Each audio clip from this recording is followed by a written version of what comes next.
देश की तीसरी सबसे बड़ी टेलीकॉम कंपनी वोडाफोन आइडिया को बचाने के लिए एक बार फिर सरकार सामने आई। टेलीकॉम मिनिस्टर ने साफ कहा कि भारतीय टेलीकॉम सेक्टर के लिए सिर्फ दो कंपनियों का होना ठीक बात नहीं, क्योंकि कंपटीशन जो है बनी रहनी चाहिए। जैसे ये खबर आई, निवेशकों का भरोसा बढ़ गया और वोडाफोन आइडिया के शेयर में जोरदार उछाल देखने को मिला। सर, क्या है सरकार की नई प्लानिंग? देखिए, पिछले कई दिनों से हम इस बात पे चर्चा कर रहे हैं, खास तौर पर तब से जब से सुप्रीम कोर्ट का एक ऑब्जर्वेशन, एक रिमार्क आया वोडाफोन आइडिया की उस पिटीशन को लेके, जिसमें कंपनी ने ये मांग की थी कि उसके ऊपर जो ड्यूज़ हैं, एजीआर के ड्यूज़, उस पर जो इंटरेस्ट और पेनल्टी और बाकी का कंपोनेंट है उसको माफ़ किया जाए। ऐसा अगर नहीं हुआ तो वोडाफोन आइडिया अगले वित्त वर्ष तक सर्वाइव करने की हालत में नहीं होगी।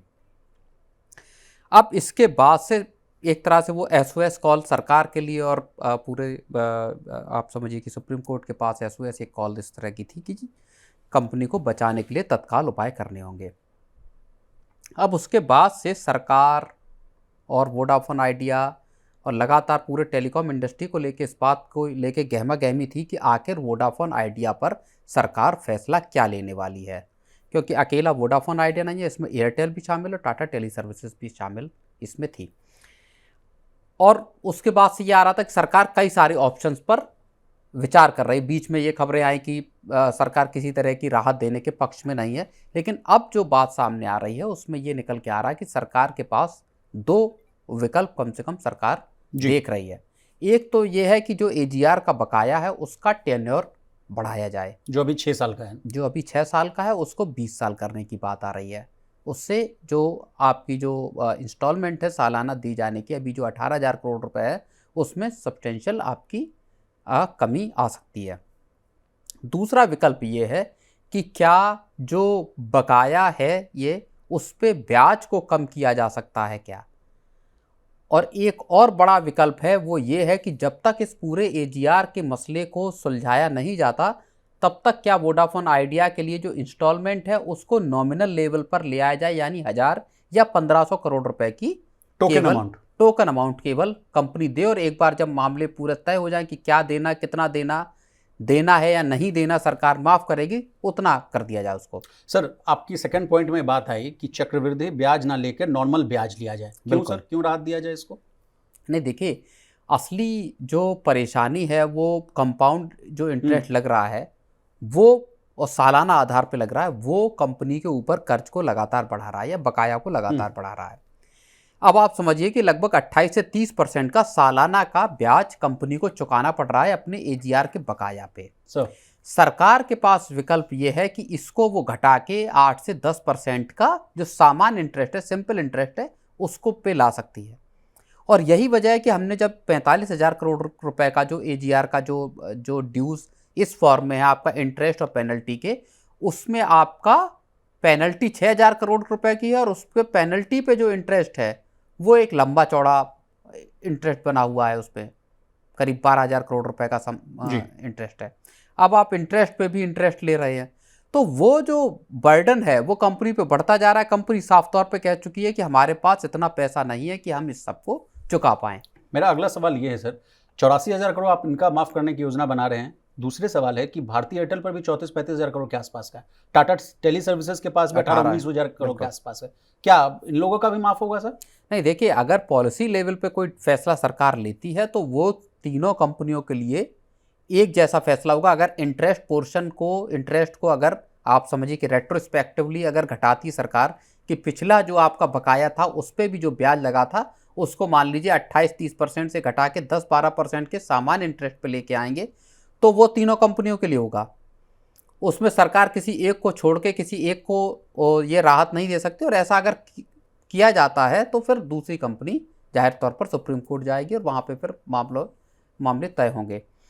लेकिन अगर जो सिंपल इंटरेस्ट किया जाता है तो वोडाफोन आइडिया की जो इंस्टॉलमेंट है एजीआर बकाया की, उसमें लंबी चौड़ी गिरावट आने की बात कही जा रही। तकरीबन 16,000 करोड़ रुपए की बचत तो सीधा कंपनी को होने की बात कही जा रही है मीडिया रिपोर्ट्स में, जिसमें कि अगर अभी से ही इस बकाया को सामान्य इंटरेस्ट से लागू किया जाए। जी अगर रेट्रोस्पेक्टिवली सरकार इसको करने की का प्लान करती है तो ये बचत वोडाफोन आइडिया के लिए और बड़ी हो जाएगी। जी, यानी कंपनी का सर्वाइवल का एक रास्ता खुलता हुआ हम देख सकते यही हैं। मेरा अगला सवाल था। मैं बिल्कुल। पूछने वाला था सर कि जो ये वोडाफोन आइडिया के मालिक साहब जो हैं या सीईओ साहब हैं, जो कहते फिर रहे थे कि नेक्स्ट फिस्कल ईयर से जो है हम ऑपरेशंस चला ही नहीं पाएंगे, तो क्या अब इसके बाद अब सब चीज़ नॉर्मल हो जाएगा, बैक टू नॉर्मल? नहीं, पहली बात तो ये है कि अभी ये ऑप्शंस हैं जिनको लेके मीडिया में खबरें आई हैं।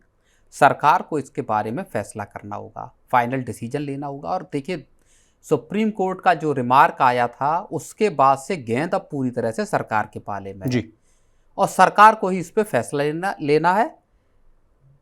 इस पे अब जो टेलीकॉम मिनिस्टर हैं ज्योतिरादित्य सिंधिया, उनका जो एक बड़ा बयान आया है आज ही, उसमें जो कही गई है बात कि हम टेलीकॉम सेक्टर में डुओपोली नहीं चाहते, हम चाहते हैं कि मल्टीपल कंपनियां इस सेक्टर में रहें, वो भी इस तरफ इशारा कर रहा है कि सरकार वाकई में अब संजीदगी से इस बात की ओर विचार कर रही है कि किस तरह से टेलीकॉम सेक्टर में वोडाफोन आइडिया को बचाया जा सकता है। प्रवीण सर, बहुत आसान प्रश्न एक और मैं पूछना चाह रहा हूँ, क्यों डुओपोली नहीं चाहते हैं? सरकार क्यों नहीं चाहती? क्या उसका वो बोझ जो है, जैसा कि कहा जा रहा है कि एयरटेल जियो जो है अपनी जो प्राइसेज हैं एक बढ़ाता है तो दूसरी कंपनी बढ़ा देती है, उसका जो सीधा इफेक्ट है, जो मार पड़ती है आम जनता को पड़ती, क्या इसी को खत्म करने की कोशिश?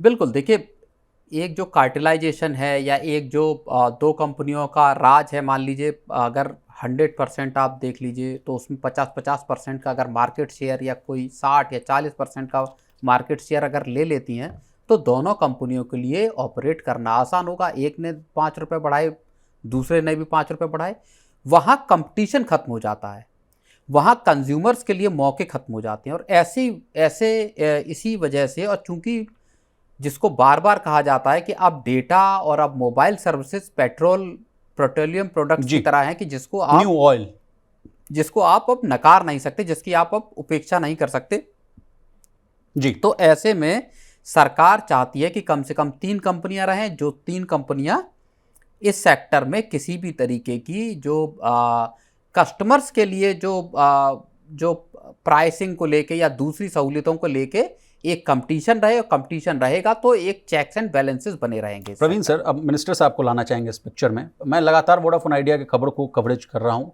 उसको रिलेटेड जितने भी खबरें हम लोग कर रहे हैं। बिल्कुल।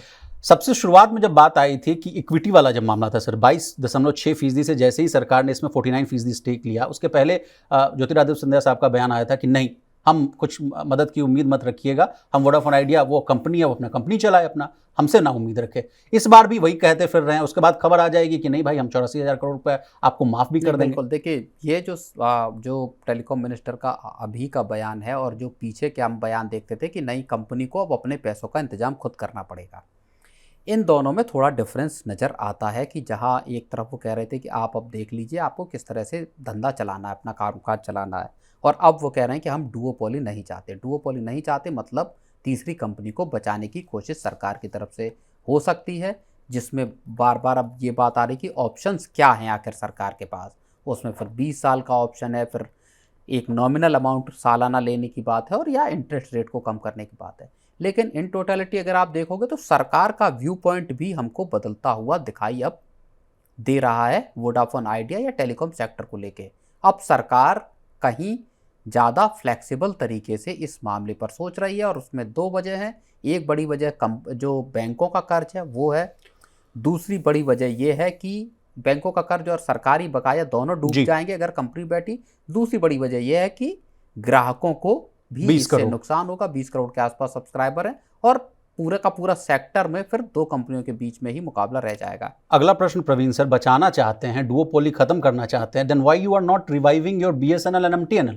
नहीं, उसके लिए सरकार हर साल, आप बजट में देख लीजिए, कभी 82,000, कभी 89,000, कभी 1,10,000 करोड़। आप पिछले 5-6 साल के अगर उदाहरण देख लीजिए तो सरकार ने कई बार कहें कि हम बेल आउट पैकेजेस या बचाने के पैकेजेस दिए हैं। BSNL ने ही, और हमने ही अभी कुछ दिन पहले खबर की थी कि जो 5G FWA लॉन्च किया है हैदराबाद में, 999 रुपये में लॉन्च किया है। बड़ी सर्विस है वो, और उसके जरिए सरकार BSNL को भी रिवाइव करना चाहती है। इस तरह की भी खबरें आई कि सरकार ने राज्यों से कहा है कि वो अपने सारे इंटरनल कम्युनिकेशंस के लिए बीएसएनएल के नेटवर्क का इस्तेमाल करे। तो सरकार अपनी तरफ से कोशिश कर रही है कि बीएसएनएल को रिवाइव किया जाए। एमटीएनएल के जो नॉन कोर असेट्स हैं उनको सरकार हटा रही है और एक असेट लाइट कंपनी को बीएसएनएल में मर्ज करने की बात भी है। तो सरकार चाहती है कि 3 प्राइवेट कंपनियां बनी रहें इस सेक्टर में और 1 सरकारी कंपनी बनी रहे।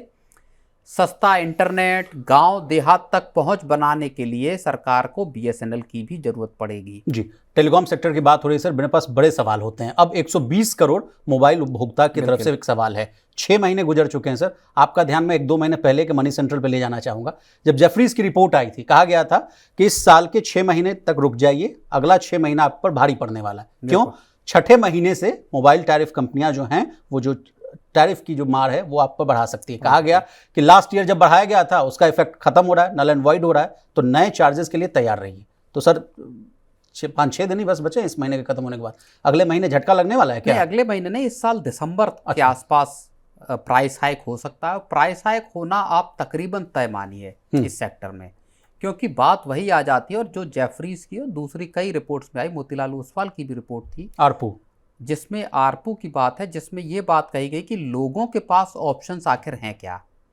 टेलीकॉम या मोबाइल सर्विसेज का इस्तेमाल या डेटा की जिस तरह की खपत है, भारत दुनिया में सबसे ज़्यादा तेज़ी से डेटा इस्तेमाल करने वाले मुल्कों में एक है। तो लोगों के पास ऑप्शन असल में है नहीं, मोबाइल सर्विसेज इस्तेमाल करनी है, आपको डेटा का इस्तेमाल करना। और ऐसे में एक के बाद एक, जब पिछली साल भी जब प्राइसेस बढ़े थे तो एक कंपनी ने बढ़ाई, उसके बाद लगातार दोनों कंपनियों ने बढ़ाई। और इसी तरह का हम होता हुआ ये कदम देख सकते हैं इस साल दिसंबर के आसपास, जैसा रिपोर्ट्स कह रही हैं कि एक के बाद एक तीनों कंपनियां फिर से प्राइसेस को बढ़ा सकती हैं। और वो होगा तो वो एक तगड़ा झटका है। देखिए, मोबाइल का जो खर्च है वो आप समझिए कि वो बढ़ने ही वाला है, उसमें कमी होती हुई कम से कम नज़र नहीं आएगी। चाहे नॉट इवन स्टारलिंक के आने से, बिल्कुल, चाहे स्टारलिंक, कुइपर या वोडाफोन आइडिया और जो EST के बिल्कुल उनका जो टाई अप हाइब्रिड मॉडल, उसके जरिए लाने की बात हो, प्राइसेस का नीचे आना वो बेहद मुश्किल है। और लगातार धीरे धीरे कंपनियां आपकी जेब पर बोझ बढ़ाती जा रही हैं। यानी झटका लगने वाला है सर दिसंबर से। झटका लगना तकरीबन तय है।